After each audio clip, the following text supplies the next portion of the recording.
नमस्कार विनायक भाऊ. नमस्कार निरंजन भाऊ. कॉम्पिटिशन एक्झिबिशनला आले, पण काय तुमच्या हातात पिशवी? हे आपल्याकडे रेड बॉडी वेल्टेल आहे.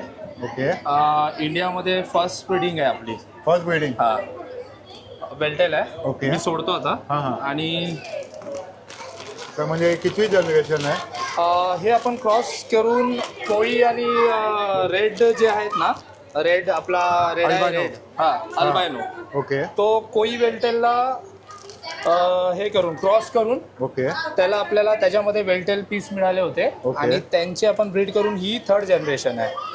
ठीक आहे. आणि ही पूर्ण बॉडी जी आहे ती पूर्ण रेड बॉडी आहे. हां. हा विदाऊट कलर मध्ये हे मासे आहेत.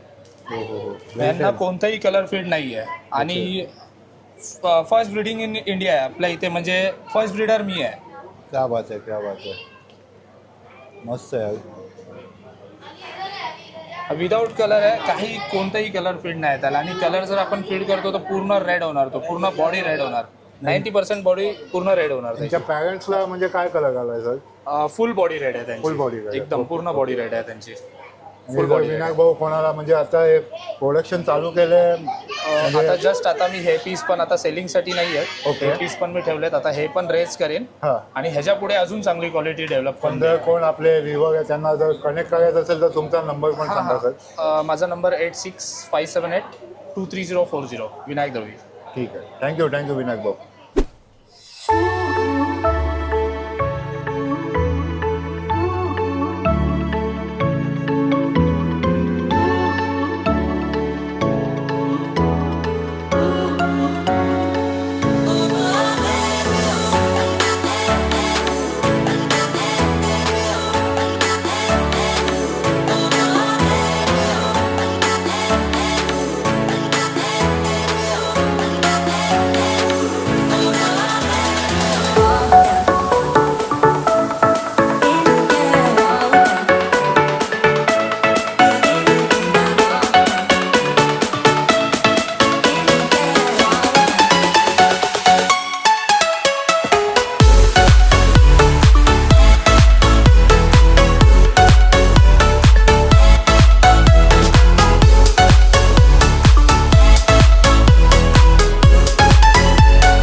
Vinayak sir, welcome to Discuss India. Niranjan दादा. सर, तुम्ही तुमचे मित्रमंडळाबरोबर सगळं कॉम्पिटिशन एक्झिबिशन फिरला, तर हो. काय एक्सपिरियन्स वाटला सर? आता आम्ही जस्ट आलोय, फिरतोच आहे. माझ्यासोबत मंगेश पाटील ब्रीडर, दिगंबर दादा. मी पण मंगेश दादाकडे शिकलोय. हो. मंगे आमचा. आता आम्ही सुरुवात केली आहे. बघतोय आता बरेच मासे वगैरे पाहिले, बरंच फूड वगैरे पाहिलं, बघतोय आम्ही. आणि बाकी आता चाललंय. मी पण माझं डिस्प्ले केलाय, एंजल वगैरे टाकलाय. विनायक भाऊ, एक प्रश्न होता. खूप वर्षांनी अशी मुंबईत एवढ्या मोठ्या स्केलवरती कॉम्पिटिशन आणि एक्झिबिशन होत आहे, तर तुमचं काय मत आहे? असे वर्षातून एकदा व्हायला पाहिजे? माझं तरी असं मत आहे की वर्षातून 4-5 वेळा तरी झालं पाहिजे. आणि जेणेकरून एक दुसऱ्यांची भेट झाली पाहिजे. आणि जे लोकल ब्रीडर लोक आहेत हां. ते लोकांचं म्हणजे बऱ्याच गोष्टी आहेत, ते लोक खूप त्यांच्याकडे चांगली स्किल क्वालिटी आहे, ती लपत चालली आहे. आणि ते लोकांना बाहेर वर येता येत नाहीये. ओके. त्यांच्याकडे खूप चांगल्या क्वालिटीचा मासा आहे. त्यांना वेगवेगळे डिसीज, वेगवेगळे आजार, चांगले बऱ्याच गोष्टी त्यांना माहिती आहे. पण त्या लोकांना कसं आहे, वरती येता येत नाहीये, समजत नाहीये, कळत नाहीये. जुने ब्रीडर्स आहेत ते लोक. तर माझं असं आहे की ही गोष्ट एकदम ग्राउंड लेवलला जर पोचली तर जी क्वालिटी म्हणजे जे खरे हिरोज आहेत ते वरती येतील. बरोबर. आता मी जसं मी नाव घेतलं, हे मंगेश पाटील आणि हे दिगंबर, असे भरपूर ब्रीडर आहेत आमच्या आजूबाजूला. हो. हे लोकांकडे खूप चांगला क्वालिटी मासा बनतो आणि खूप चांगलं हे लोकांची ब्रीडिंग क्वालिटी, माशाची रेझिंग क्वालिटी, यांच्याकडे खूप चांगल्या गोष्टी आहेत. पण हे लोक कधी स्वतःला प्रेझेंट करत नाही, पुढे घेऊन येत नाही, त्यांना प्लॅटफॉर्म माहीत नाही आहेत.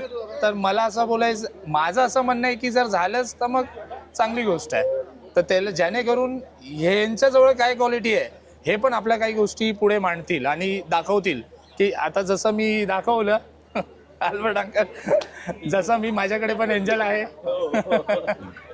मी दाखवला, आता हे जर मी शो केलं नसतं, मी टाकला नसता, तर मग मी आपल्या इंडियामध्ये पण कोणी आहे ज्यांनी फर्स्ट ब्रीडिंग केली आहे बेलटेलची, एंजलची, ती दिसली नसती जर मी आज टाकला नसता. तर ह्या गोष्टी आहेत आणि बऱ्याच गोष्टी आहेत ज्या एक दुसऱ्यापर्यंत पोहोचत नाहीयेत, तर त्या पोचतील जर असे एक्झिबिशन झाले सारखे. तर विनायक भाऊ, अजून एक छोटा प्रश्न आहे की तुम्ही एक्झिबिशन कॉम्पिटिशन फिरतच असाल, पण यावेळी एक युनिक कॉन्सेप्ट ठेवला, जज न ठेवता पब्लिकला वोटिंगचं दिलंय. नाही ते त्या संदर्भात ते खूप मला खूप चांगलं वाटलं. ते मी आता करत होतो पण बरेच मित्रमंडळी भेटले तर त्यांच्याशी बोलता बोलता वेळ गेला. पण ते खूप चांगलं आहे की जेणेकरून एखाद्याचा म्हणजे भरपूरसे कॉम्पिटिशन मी बघितलेत, एक्झिबिशन बघितलंय की तेव्हा असं होतं की माझं खूप चांगलं क्वालिटी होती आणि मला त्याचं प्राइज नाही मिळालं त्याचं, तर ती भांडणं वगैरे नाही होणार यावेळेस. तर ते खूप चांगलं ते खूप चांगलं केलंय, पब्लिक वरती सोडलंय. म्हणजे कोणी कोणासोबत दुश्मनी आणि काही होणार नाही. नाहीतर दरवेळी एक्झिबिशनला होतं ते की मला प्राइज नाही मिळालं, माझ्या हातातून गेला, मी याचा हकदार होतो, असं वगैरे असतं. आणि तुम्ही सगळे स्टॉल पण फिरला, तर ओव्हरऑल कसं एक्झिबिशनचा एक्सपिरियन्स काय मी वाटला? अजून पूर्ण फिरलो नाहीये, पण फिरतोय. पण बरंच चांगल्या गोष्टी आहेत, पॉझिटिव्ह आहे. आणि मला असं वाटतं की जर हे असंच मेळावा भरला आणि या सर्व गोष्टी होत राहिल्या तर आपली जी लाईन आहे तिला पण खूप चांगल्या गोष्टी, फॅसिलिटीज मिळतील नवीन नवीन, आणि सगळ्या गोष्टी आपल्या पुढे येतील. आणि जी नवीन तरुण पिढी आहे ती पण इंटरेस्ट घेईल, मला असं वाटतं. थँक्यू विनायक भाऊ, टाइम दिल्याबद्दल. All the best. चला.